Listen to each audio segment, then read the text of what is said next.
Wow. Rapper extraordinaire. Wow, you got it all lined up. There we go. You got the whole rundown going. All right.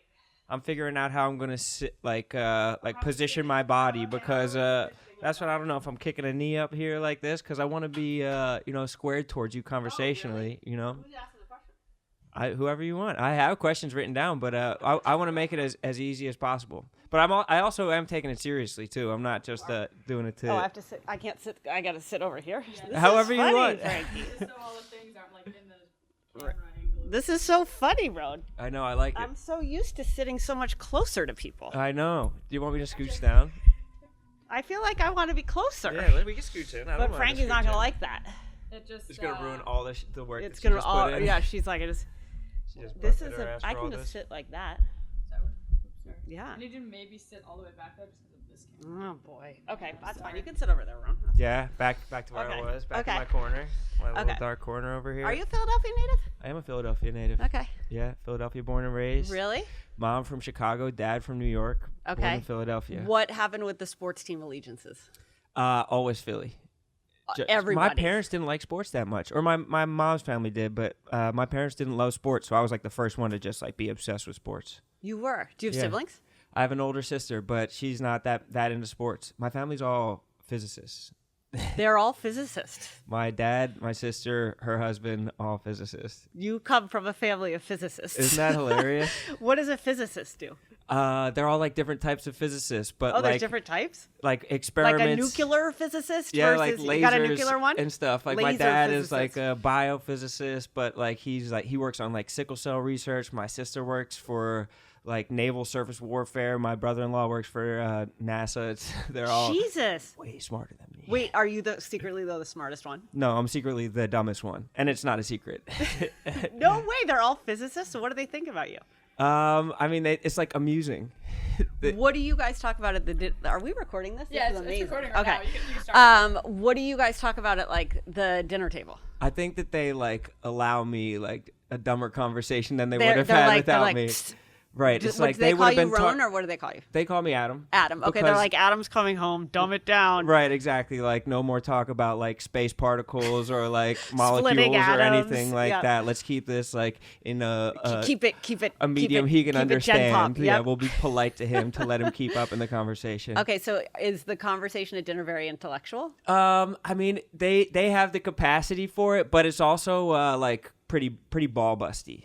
Oh, okay. So you have a funny family. You Yeah. have to because you're very funny. They're just they're just quick-witted, so I just have to like really churn my legs to keep up with them. You Okay, know so what I mean? quick-witted with the physicist jokes. Right, but it's just like my mom's whole family, like I was just at a wedding with them this weekend and they just like mercilessly like roast and make fun of me like at all times. Oh, Like, I love that. Yeah, it is I nice. love that. It's refreshing because it keeps you sharp and it keeps you humble. Yep, and it's great when they have like a blinding intellect. It's crazy, yeah, and they also just know stuff about me that like anyone in here, they could probably make some insults, but these people know deep-seated stuff Yeah, about for my sure. past Yeah, and when you like were 11. my insecurities Yep. and stuff like that. They can really roast me. Okay, so how did you get into? What did you want to do as a kid?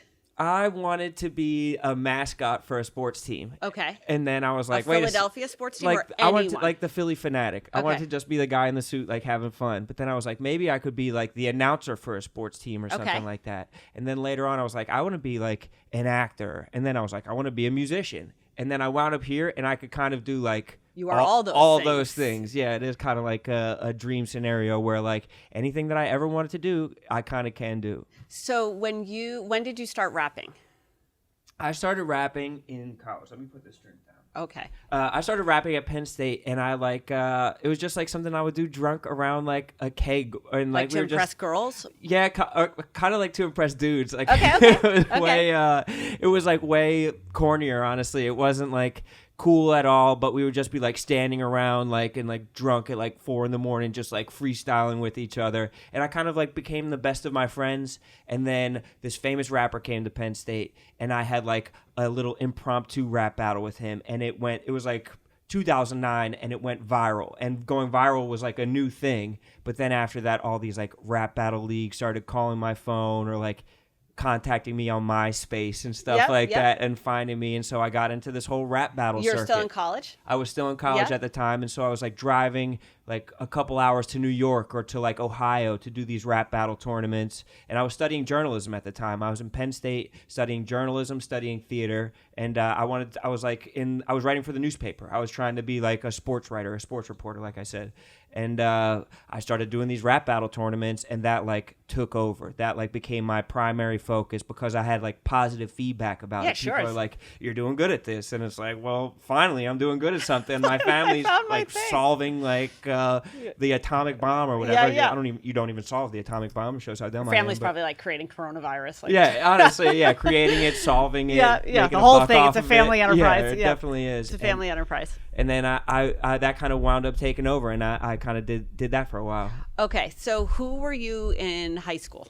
I went to an all-boys Catholic school, so I was like with a uniform? Yeah, like ties. It's a school called St. Joe's Prep in Philadelphia, and it's like the last couple mayors have all been from there. So like a lot of pedigree and a lot of success, and I was like kind of a class clown type of character. Okay, yep, you know I what I see mean? that. Yep. I like good kid, class clown. Right, ADD. So I'm just like sitting in class, bored, and I'll just be making like smart ass comments. And even in a recent article that my high school newspaper wrote about like my success and coming to Barstool and everything, there were teachers who like specifically remembered like smart ass things that I said. So I wasn't doing great in class, but I was doing spectacularly in being a wise ass from the back row. Crushing class I entertainment. was so good at being the smart ass in the back of the class. And were you an athlete or not an athlete? I won 2 Catholic League tennis championships because that was the only team that didn't have cuts. But we won the Spirit Award twice over there. So you know what I mean? I was the guy at the end of the bench, a glue guy. Yeah. Really glue rallying guy. everybody together. Yeah, that was definitely my role on the team. And what made you decide you wanted to go to Penn State? A lot of my friends were going there. Okay. So from my high school, like 30 kids went there. And so I looked into all these journalism schools, these great like Syracuse and Northwestern and everything. But all my friends were going to Penn State. And it's like, I just wanted to be in a familiar environment. Like I was just kind of finding my footing socially. And I wanted to kind of let those good times roll. Yeah, stay with the pack. Yeah. And I wonder if my life would have been different if I went to like a really hardcore journalism school and really like pursued that path, but I feel like I would have kind of found my way. You still would have. I think you are who you are. Yeah, like, exactly. I love that about you. I would have wound up being like a goofball you would wherever I was. still be here. Yeah, you know exactly. You know what I really love about you too is that I think you are a glue guy. Like you can blend. You're one of those people who not a chameleon because that suggests that you change, but I think you can get along with anyone. And that means a lot to me, honestly. I think that's like such a great quality. Thank you so much. I mean, it's something I definitely like work on or like pride myself in. Like even when I was like studying communications in college, I would think about it at a granular level. Like what is communications? Like I want to be able to communicate with anybody I sit down with. So if I'm in the rap battle world, I want to be able to communicate with like the most street dude out there, and I want to be able to have like a calm, like honest, open conversation, the same as I'd be able to have with like a CEO or like someone who's super successful in different parts of their life. So that's something that it means a lot to me that you're saying that. I like it too because I think you've also paired it with like clearly you're wickedly smart but you're also like wickedly smart, a goofball. You've got like funny, quirky humor, and then you blend. And you're fast. Like I think the one thing we should just sorry, let's take a quick break. Let's break. Describe what rap battle is, because I'll tell you what I think is very interesting. I had zero idea what rap battles were until like Smitty was like, "You got to check out this guy. You got to check out this guy," and we're like, "Shut up, Smitty!" Like, yeah, right, exactly. Because go back to the cave. And I feel bad for Smitty. Not at all. He's found an incredible niche with like Game Time. He and, has. Like, the He's Philly done an stuff. amazing job. But he was on to you. He was on to how special you were. And then we did the rap battle. We did it live somewhere, and we did it at the Super Bowl in Houston. Super Bowl.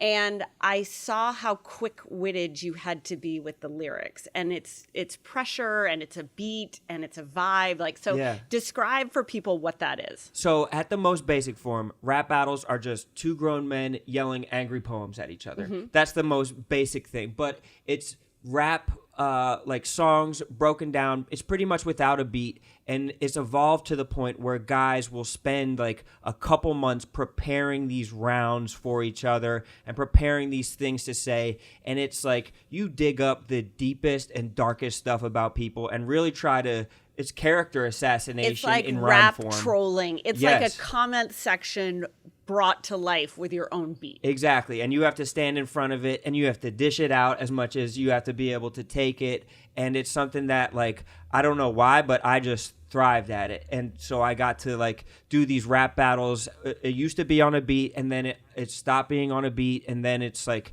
started growing to all these different countries. So I would travel to, like, Sweden and Australia and England and all over the U.S. rap battling, and I eventually became, like, the champion. The rap battle champion. Yeah, throwing these insults at everybody. But before I was the champion, I was trying to get in at Barstool. And I was like, how can I get in? And I was pestering Smitty. I was like, Smitty, hire me, please. Like, let me get in. Let me write about the Sixers. Let me do this. Let me do that.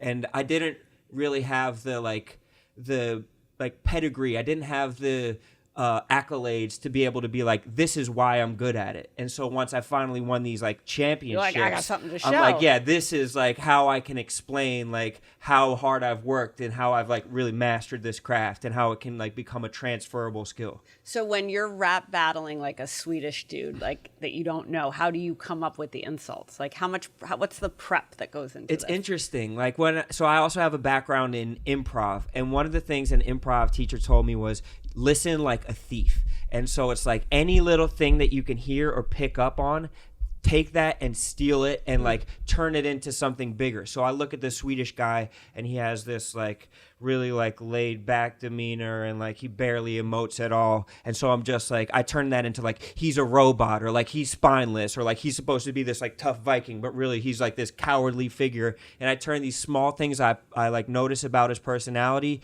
into these huge traits that I can like make these big claims about. And how much of rap battling is improv versus how much is pre-scripted? So as I said, it used to be completely improv. And when I got into it, it was completely improv. You had to be able to freestyle, go off the top, as they said. But as it's grown and you have these months to prepare, the stuff that you're going to write is always better than the stuff you're going to come up with off the top, which has really prepared me for other work I've done in here. The more you prepare, the more rewarding it's going to be. So I'd say now it's like up to like 90% prepared, but they're still like in the battle against the guy from Norway or whatever in Sweden.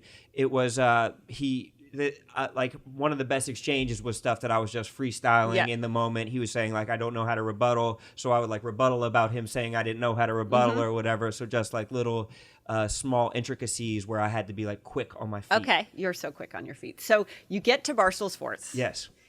And then what happens? Like describe what happened. I mean, it took me a while to get here. And then I finally got brought in by Smitty, and he said, just come up for a couple days. Like, I'll let you meet Dave. And in the interim, Caleb had me on his podcast, and he interviewed me, and we talked about the whole battle rap journey. Was this Young and Happy? This was way before Young and Happy happened. This was still the this Caleb was a Presley show. Okay, great. And so he and I just kind of vibed with one another, and I came up to the office, and he wasn't in the office at the time, but Dave had me on his podcast, and so we talked for a little bit, and then he was like, all right, after the podcast, we'll sit down in my office, and you can like pitch me some ideas of what you would do here. And I was like, no, like let's do it now. Like let's just do it on the air. Like I have this massive list of ideas. I like unscrolled a roll of toilet paper, and I just like started listing off like a million ideas, and just like my plan was to have so many where I wanted him to be like, stop, like okay, like I understand how many you have, and basically that's what happened. And I went back to Philly after those couple days, and I got an email from you guys just being like,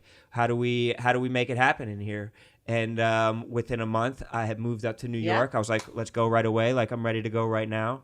And Caleb got back from the Dixie tour that he was on, and I kind of approached him like a middle schooler at like a dance, and I was like hat in hand, like, hey, like do you want to like do content together or something like that? Because I'd seen how successfully people were pairing up. PMT was like really blossoming. It's a buddy comedy. Exactly. You kind of have to, and you have that promotional like symbiosis. You got everyone can work together. So we started doing what did you like together. about Caleb?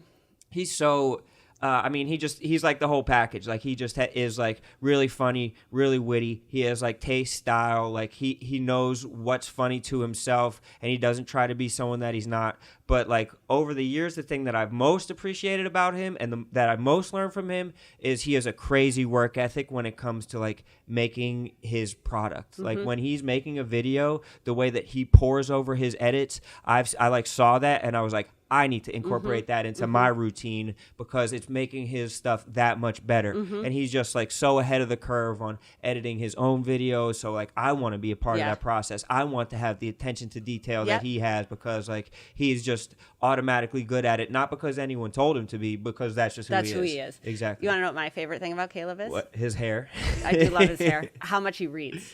Oh, yeah. He always has a book. He is, yeah. He's an avid reader. Yeah, he's kind of a throwback in a, like, he's a man. Yeah, an like old soul kind he's of. An old like, soul. He's just like this Asheville mountain man with, like, his own, like... UNC backup quarterback, right. Jesus locks, and then he's just always reading a great book. And he has that UNC stuff, which he could, like, hang his hat on. Like, he could turn that into his whole personality, but he doesn't at all. Like, yeah, he's very layered. Yeah, I love that. And he's trying to turn it into, like, new pieces of content, and I admire that so much. What do you think he likes about you? Honestly, I'm still trying to figure it out. Honestly, I think the fact that I have that, like, I'm curious too. So like when we did the podcast Young and Happy for a while, it was really just like the most curious podcast. Like we would just try out new things. Yeah. There was some of that going on. trying to expand our minds. That's you know fine, what I mean? Yeah. We experience the world. Exactly. Yeah. There was some of that going on. I mean, Buddha Ben was in the mix as well too. So it's like, how could we not? Yeah, exactly. We were just trying to accommodate Buddha Ben. Did you see that he's making T-shirts now? Buddha Ben is killing it. Not only making T-shirts, he's just a merchandise beast. Yeah, like he is really incredible. So happy for him. The way that I did try to manage him at one point. I was trying to put him under my tutelage. I don't want to take too much credit for all of his success, but I am trying to push him in that direction. And I just had a small flashback to when you stole the painting. Yeah, that was. And I had a Sunday afternoon of just Buddha Ben screaming at me about. I apologize for that. I was just trying to make some lighthearted content, and I guess stealing. That's an inside joke. We can move on. Yeah. Okay, exactly. So you don't. What do you think Caleb would say about you? I really do think it's just like the curiosity. I think that the fact that I'm like open to try anything, and that like I don't have like I'm not like sorry. What is going? Yeah, yeah, I love it. Yeah. But the fact that I'm open to anything, that I'm not scared of like any type of content. I'm not scared of like trying new things, or like I'm not worried about like being like so out there that people criticize me, because I know who I am, similar to how he knows who he is. Like he had success in another realm, I've had success in another realm, so it kind of like grounds you as like being an individual. So that's kind of what we have. And how do you guys navigate that? Like you do projects together. Like I always think one of the interesting dynamics here that nobody really talks about is like Dave is Dave, right? But Big Cat and PFT are a pair, but they do separate things. Yeah. And that's you and Caleb are a pair, but you do separate things. Like how do you navigate that with a partner? It's tough. I think it's very sensitive. I think it's very emotional. You just have to like be straight. You have to be straight with somebody, but you also just have to like not like care about anything personally, and just like have like 10 ideas that you're ready to go with no matter what. So it's like I have ideas and things that I could do with Caleb, and I'm always hitting him up. It's like, yo, should we do this? And like we have the honest relationship where we could be like, I don't think that's the best idea, or like you can do that one, or like he'll have like we'll like pitch something to each other, and it'll be like, that's like we should do it this way maybe, or something like that. So it's like not being so like possessive or precious about an idea where you take it personally if that's not the one. Just having like a fountain of content ideas, like just being able to produce tons of different things without it being like one that defines you as a person. So we can try stuff together, but we can also try stuff apart. How do you feel like you're a star here? Like you've gotten so much bigger in the last, 3-4 years. How do you feel about like one of the things that I think is interesting is like the guys here mix it up more with one another.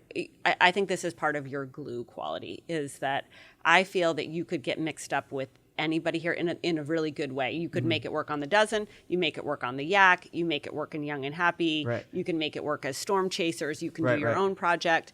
And the women tend to stick to their own pods or pools. And I think partly that's like a gender thing because women have felt like there wasn't enough pie to go around. Like there was only so many slices, so you got to own your Yeah. slice, whereas men haven't. But how do you think about that as we bring in new talent? And how do you think about keeping your game hot and continuing to push yourself and collaborating with people? Like, how do you think about that here? Yeah, I think that, well, first off, like I do think that, I mean, the more women we get, the better off Barstool is going to be. The more like diversity of like thought and like of Ideas, representation, totally. ideas, the better off Barstool is going to be. And I think that like there's like a societal thing where like women get judged when they plunge into something like as a hobby, even like as a young woman, as a grown woman, there's like an unfair judgment. Like if someone's obsessive about it, and sometimes it comes from men and sometimes it comes from women, but like being able to do content with different people, I think is the type of things that will kill that stigma. Like if everyone is like, Casey is on the stage talking about football with Dave and Dan and Dion, then that's how we're going to be able to kill those stigmas. Like Marina talking about hockey is like the ways that, and she doesn't give a fuck. Who cares about like the Bruins? Like she doesn't care Yeah, she's what like, I'll other go people toe think to about toe it. with you on the Bruins. I don't care if you're a Martian. Exactly. Yeah. She loves it, and that's what's important. And just like being able to love what you love and like dive deeply into the passion that you have without like worry or like fear of anybody's judgment. And like naturally there is going to be judgment because we live in like we put ourselves at the center of like the internet, and it's going to come at us from all angles. But being open to like trying new things and like loving the things you love without apologizing, I think that's the way to like keep everything really fresh. Were you always that way? Like, were you like, I think you're very quiet. I think you're sensitive, but you're also quietly very confident. And you have and you're open. Like you're watchful. I think I think that like the phrase like steal, like listen like a thief is Listen like a genius phrase. For sure. But how do you keep the confidence when to keep trying new things? How do you keep It's that? tough, honestly, because when you, well, I think confidence comes from success. So when you try something new, you haven't had the success yet. Like there is no success that exists there. So it's like being able to fail gracefully and even better to fail quickly. So it's just like, okay, let me try this and I'm going to try the hell out of it. And if it doesn't work, that's fine. I'm going to try something else. I'm going to like put it into a different bucket. But I think that having successes will like, it'll Help give you boost your confidence. It'll boost your Yeah. confidence, but you can't just tell someone like, hey, have a bunch of successes.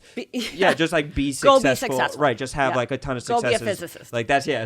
it's as simple as that. Just like Go split an atom. Yeah, it's that easy. But so I think that just like losing yourself in your passion will give you like, it'll like give you blinders. Yeah. And it's just like, you're not really worried about what other people are saying about what you're doing because you like love what you're doing. It so doesn't much. matter. Exactly. And I think that's really true about you. What do you love about working here and being here?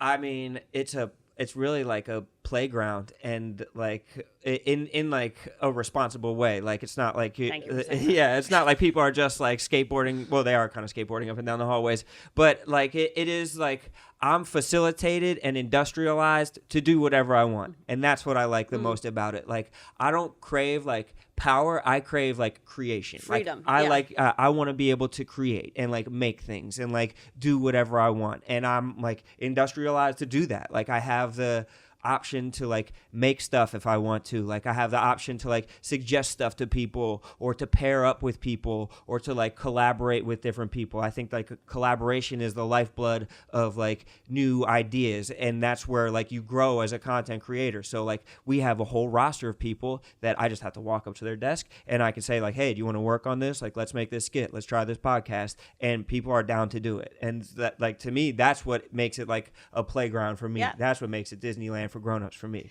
Who is someone here who you haven't done something with, but you would like to? Who I haven't done anything with, Oh man. or enough with? I mean, Nick Hamilton, the producer, I have a producer he's the crush best. on Nick Hamilton. Yep. I'm always but he's so freaking busy. I love I love working with our producers. That's the people who I like to collaborate with because one, they're unsung, but B, they have such like a they can get their fingerprints on Yep. things so much. So just being able to like mingle with like different producers and like find people's styles and like give people the keys to like make cool stuff Yep. that they're really into, like have them pitch an idea to me and really work with them. But like I have worked with like a lot of the people that Yeah. I want to work with. Like I've been able to work with You've worked with more people here than I think anyone else outside of Dan and maybe Dave. if there's I like actually a think spider even more. graph of There is like a spider. or whatever. That's your glue. Yeah, like definitely like try to just mix it up with as many people as possible because like everybody's like so good. Yeah. Like everybody's so talented. luxury. It's that such a it treat. really is like a luxury to be able to just like everyone has their own thing. And if it's like I'm talking with like publicity about like Real Housewives or something like that, or if I'm talking to like Lil Sass about like some like goofy like TikTok drama that he's spoofing, those are way different ends of the spectrum. If I'm talking to like Kate and Pat on Out and About or the Chicago guys on their draft, like those are completely different ends of the spectrum. But like I want to have my hands in those things. Like I want to be in those in like the different ends of the spectrum. Love like that. that. I love for that. sure. That makes me so happy. What do you not like here?